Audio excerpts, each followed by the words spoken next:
Happiness is beautiful, it's a kind reality.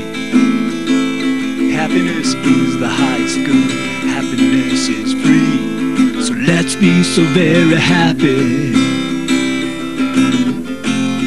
Yeah, let's be so very happy. Yeah, let's be so very happy.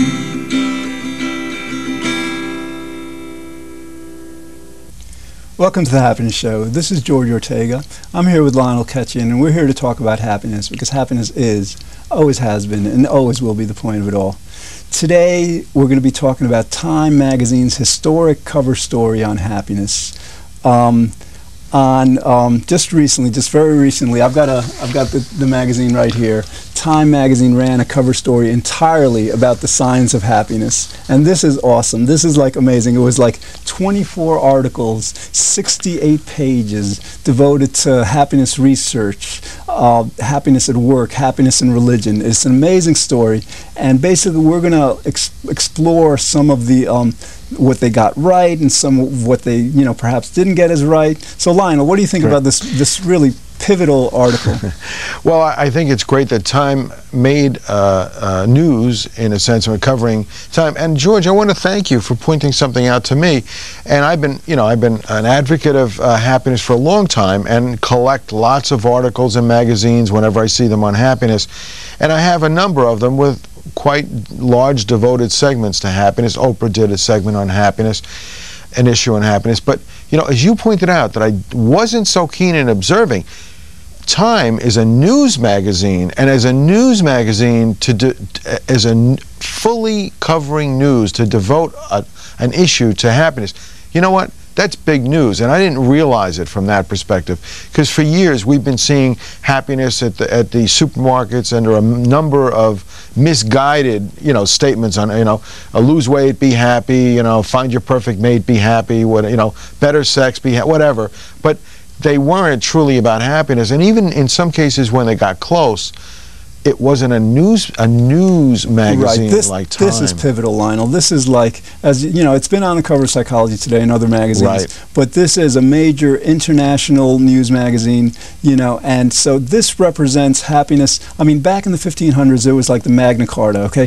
That document ushered in. No, this is like, this analogy is really, I think, very fitting. It's like that analogy before the Magna Carta, before that time, democracy, freedom, equality, personal freedom, personal rights, etc. They weren't. People didn't think about them. They just weren't explored that much.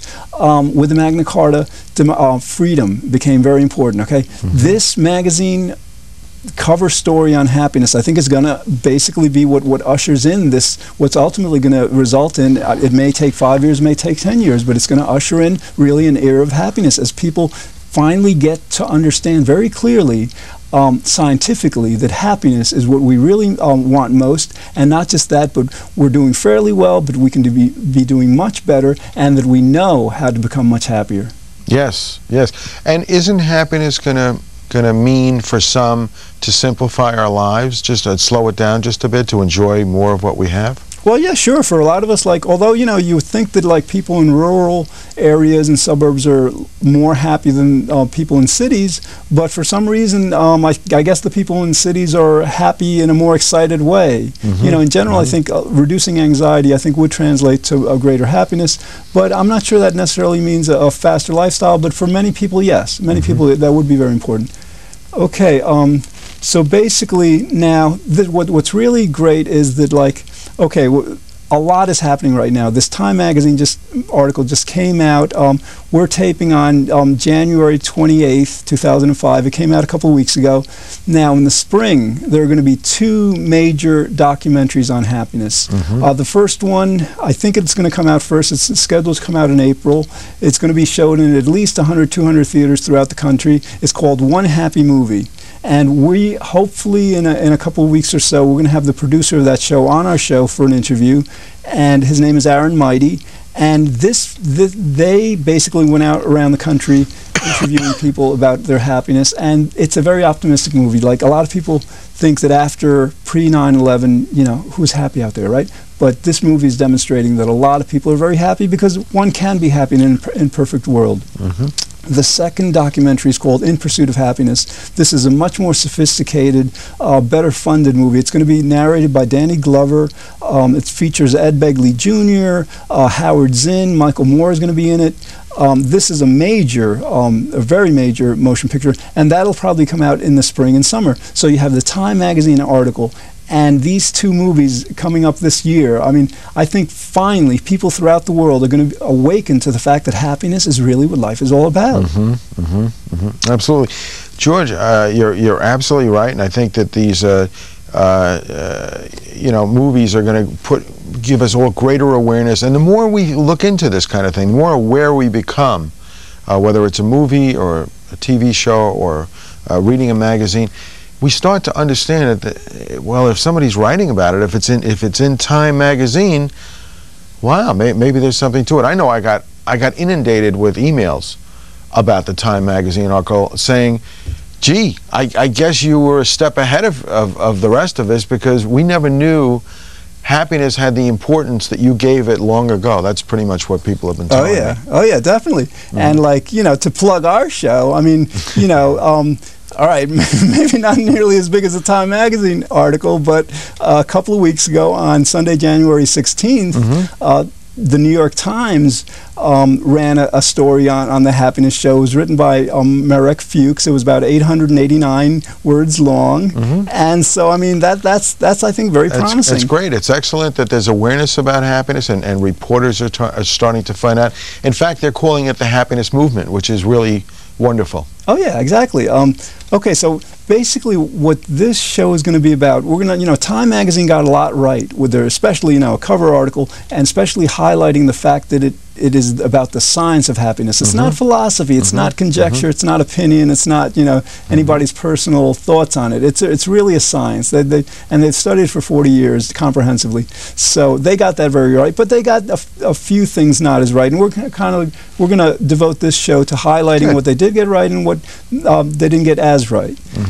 Okay, so first thing, again, they got what they did get very right is the fact that they title it "The Signs of Happiness." We want people to be aware that it isn't just philosophy, it isn't just New Age whatever. Okay, but what they did get wrong, though, they neglected to mention Michael Fordyce, Dr. Michael Fordyce, who really is the pioneer of happiness increase psychology. Back, happiness research started comprehensively in the 60s.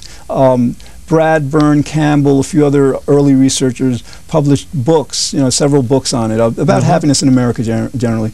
But then in 1977, Dr. Michael Fordyce published the world's first happiness increase experiment. Now this is incredibly important because happiness research is about happiness increase. I mean, we're not studying happiness just as a trivial pursuit. I mean, this, there's a purpose behind it, and Dr. Michael Fordyce saw this purpose way before, at least 20 years before the modern psychologists in positive psychology have seen it recently. Okay, so they definitely should have highlighted his pioneering contribution. Sure. And the other thing they didn't mention is like, they had a picture of Martin Seligman, who's really doing so much to promote happiness throughout the world, but they didn't go into his authentic happiness coaching, where he's basically training kind of like a virtual army of happiness coaches to go out and then train people, individually, one by one, how to become much happier.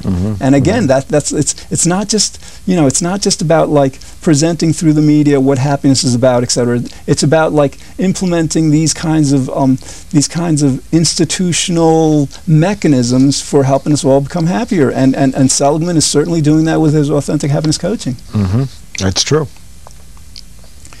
Okay, let's see. Something else they got right. Many people do have many misconceptions about happiness, and that is important that people understand what makes happiness and what does, and what brings us happiness. And so some of the things they said, for example, was that they made people aware that money, above the poverty line, money has very little influence on happiness. It just doesn't make us happier. Which is true. Oh yeah, education, we can get as many PhDs as we want to. That's not going to make us happier. IQ, the smarter we are. I mean, I think emotional intelligence, is probably more relevant. But being young, as a matter of fact, they brought up a very important point. Take the demographical, factors the entire range of them: age, gender, race, where one lives, income, and all that. Take all those kinds of statistics together, put them together, and they account for about 10% of a person's happiness. Okay, so basically, the Time magazine presented to the world that happiness is not basically about what's out there, what our lives are about in an external sense. It's really about what's happening inside. Yeah, absolutely. And then you have you made a note that in time, we're talking about Time magazine and their latest January 17th issue, in case you just tuned in, of Happiness, which we're all very happy to hear about. And they talk about children as a source of happiness, that married people with children less happy than without. And you had some comments about that. Oh, well, yeah, I mean, it's a minor point. It's interesting because they ran a story, some graphs on, like, they basically presented the fact that that people in general consider grandchildren and children as their greatest sources of happiness. It's kind of an irony, it's a paradox, but really, according to the research, and this research goes back about 40 years, the research that basically demonstrates that married couples who don't have children are actually happier than married people with children. So and the reasons for that are maybe a couple. For example, what Michael Fordyce found a long time ago through his research and previous research is that the factor that limits our happiness the most, among many factors that can, is worry. So you got kids, you got worry. I mean, you know, there's lots. So, I mean, I'm guessing that. Yeah, I used to kid around about it. I said, anybody could be happy. Oh, you got kids, forget about it. This doesn't apply to you. But I was only joking. But there's some truth there, because I've had some people who had teenagers, and they look at me with that look, like they've had it up to here. And they say to me, how the heck can I be happy? And I say, in your case, you can't be happy, but I'm just kidding. Yeah. But yet they have a challenge. Oh, yeah, no, if a parent goes about it in the right way, children can be a great source of happiness. You know, but it has to be, they have to parent rightly. I mean, these new shows, Nanny 911 and Super Nanny, hopefully highlighting that fact that you can learn how to parent correctly and increase your happiness that way. Right. I just got another theory about no children and happiness in a marriage. It might also be that there's no one else to share your love with or whatever, and you grow closer together without something intervening or using up some of your attention. Could be. That's just my other thought. Okay. It could be a combination. Okay. Right. Something else they got wrong is, like, I think they presented a misleading representation of the level of happiness in America. Basically, they had a chart, and they had as a subtitle that the fact that Americans are, quote unquote, I think, overwhelmingly happy. Now, all right, the fact is that 90% of Americans are happy, but we're only on average 70% happy. I mean, like, so and like, there's a bit over 20% of our population is about 85% happy or happier. Now, when you think about that, that means that there are a lot of people who fall below that average 70% in terms of happiness. So that's one thing they didn't really bring out. Another thing is, like, you know, the average amount of time that we spend being happy is only 54% of the time. So, I mean, like, we're spending half of the time not being happy. And then when you add the rest of the statistic that goes with that 25% of the time, is it 25% of the time? Or I don't know about depression? Mildly depressed? Yeah, at any given time, 25% of the total American population is mildly depressed. Okay, now that sort of gives you a better perspective. Yeah, think about it. Yeah. Oh yeah. So again, like, you know, I think Time was, you know, somewhat misleading in their representation of people really succeeding, you know, very greatly with happiness. Okay, what they did do right, though, is that, like, in happiness research, over the last 30, 40 years, they've kind of presented evidence that married people are happier than unmarried people, which is correct, but they kind of, like, attributed that greater happiness to the marriage. Okay, now very current research in 2003, which Time highlighted, demonstrated that it's not the marriage that's making these people happier. It's that happier people, the more a person gets happy, the happier a person gets, the more likely they will be to become married. So it's not the marriage makes happiness per se, but becoming happier will help. And so if somebody wants to get married, the best way might be to just become much happier. You know, it makes sense. Yeah, and in my 2 cents on that version too is that sometimes when two people come together, and maybe they are happy, maybe they're not, they learn to become happier because they need to deal with one another and they need to live in the same space as they didn't, you know, being single. So sometimes the challenge helps you grow, And you might just say, well, I might as well be happy because it's the best situation I could take on for myself now. Sure. And that might help. Okay.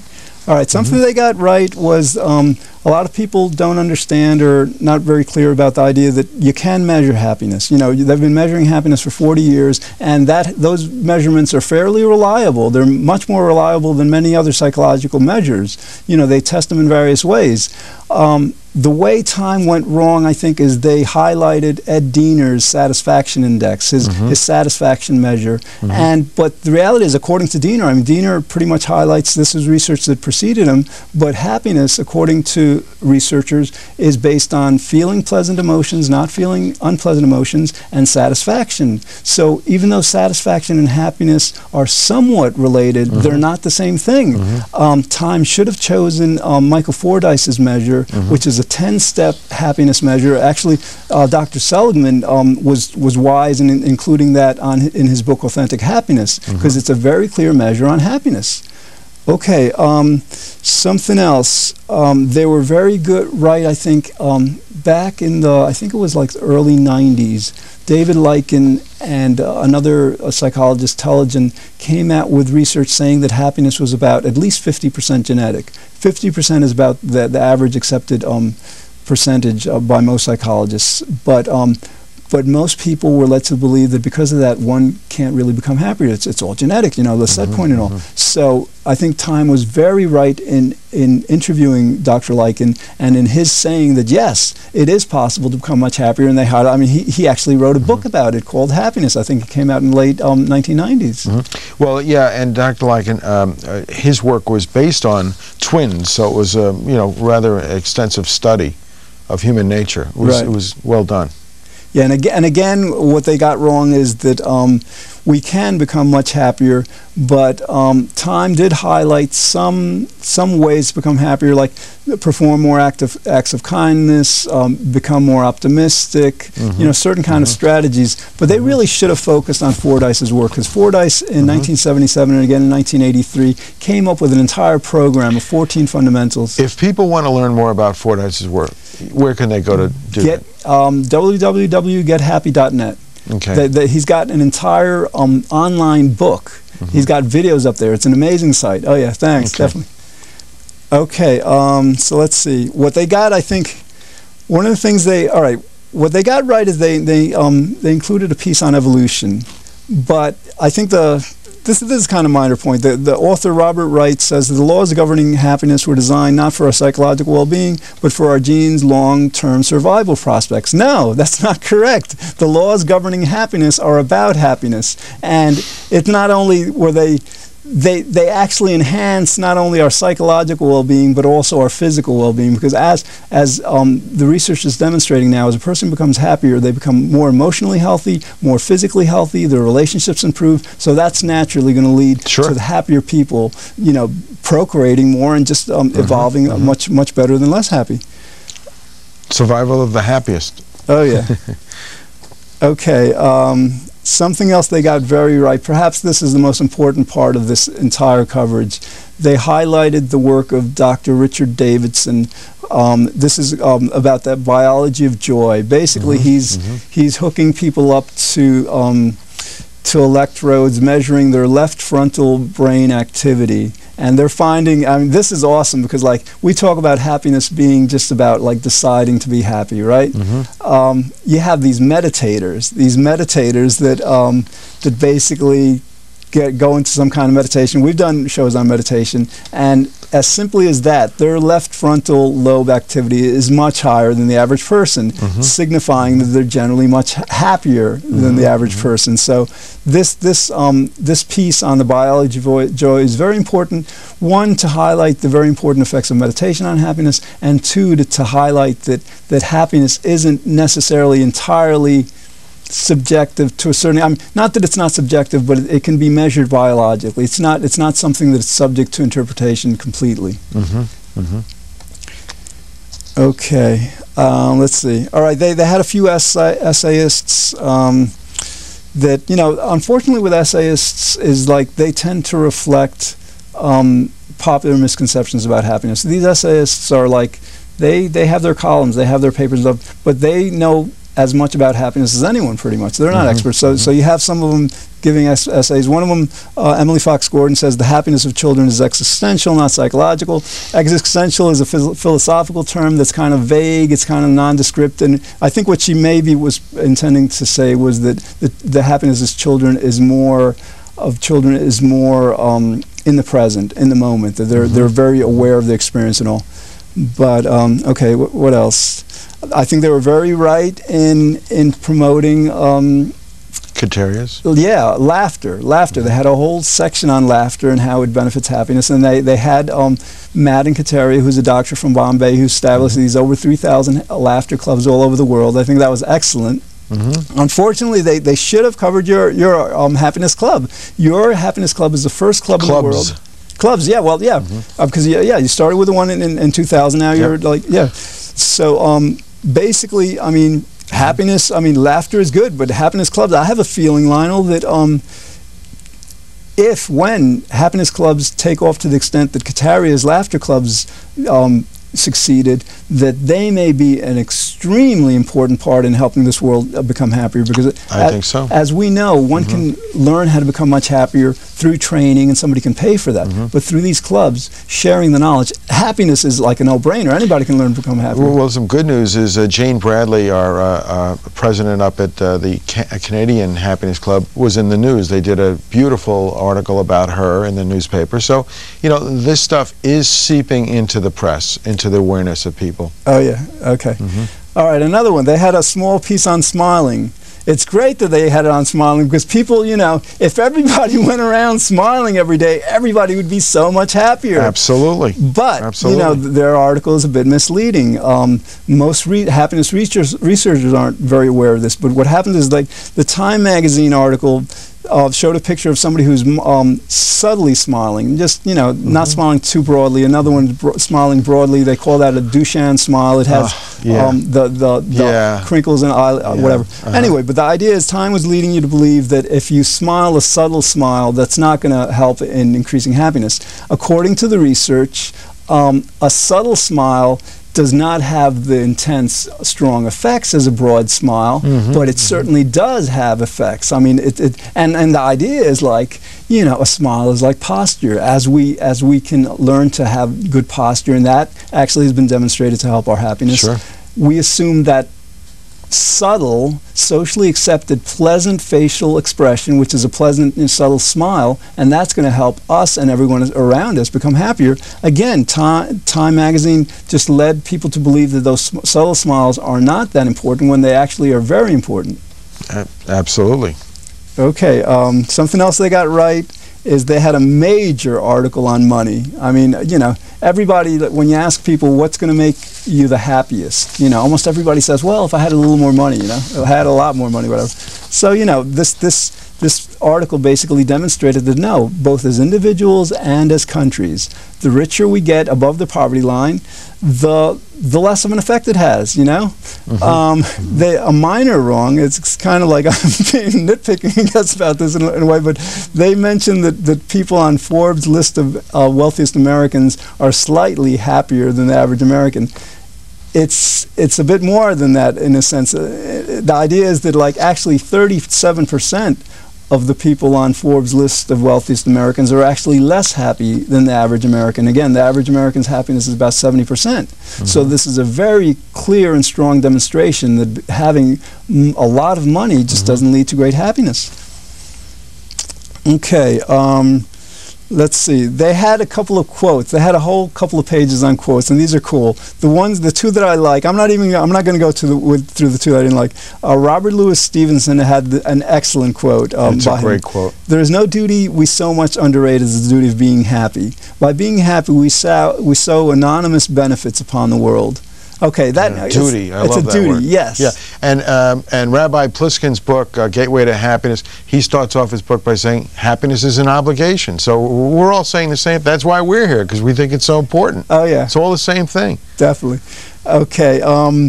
And yeah, I want to skip down to the world. They had a section on the happiest countries in the world. Unfortunately, I think they were using data based on research that's now outdated. because basically they had the Scandinavian countries as the happiest countries in the world. Now, according to World Values Survey, which is the most authoritative, I think, body of researchers on this, that's changed. In their most recent surveys, the happiest countries in the world were, in order, Nigeria, Mexico, Venezuela, El Salvador, and Puerto Rico. Okay, and then when you use that measure of subjective well-being that I referred to before, of like pleasure, not having displeasure, and satisfaction, when you take that, then the happiest, the countries with the highest levels of subjective well-being were Puerto Rico, Mexico, Denmark, Colombia, and Ireland.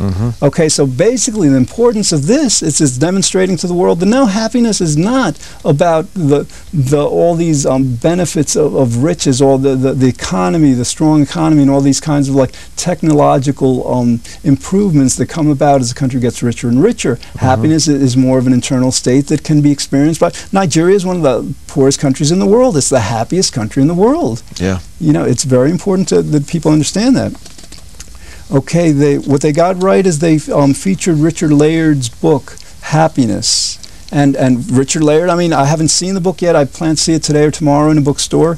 And he basically highlights the fact that, you know, we've done shows on this. We've done 2 shows on this.